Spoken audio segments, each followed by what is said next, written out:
Des milliers de femmes et d'enfants sont victimes d'actes de viol, d'agressions sexuelles, de prostitution forcée et d'esclavage sexuel pendant les périodes de guerre ou de conflit.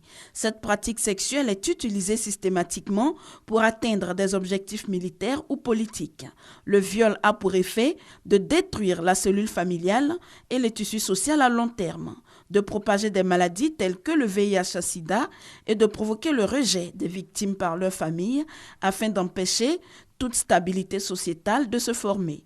En Afrique, les institutions des Nations Unies évaluent à plus de 60 000 le nombre de femmes qui ont été violées durant la guerre civile en Sierra Leone entre 1991 et 2002, plus de 40 000 au Libéria entre 1989 et 2003 et pas moins de 200 000 en RDC depuis 1998.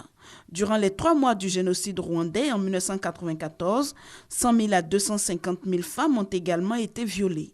Le phénomène est mondial, face au drame qui touche également hommes et enfants et perdure depuis des décennies.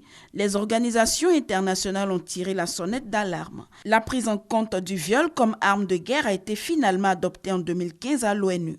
Cette décision mène aujourd'hui à la sensibilisation et à la lutte contre le fléau. Le prix Sakharov 2014, Dr Denis Mukwege, qui a réparé 40 000 femmes, joue également un rôle prépondérant dans cette lutte. L'éradication des conflits reste, selon les responsables des questions de violences sexuelles, une solution majeure pour la diminution du nombre de victimes.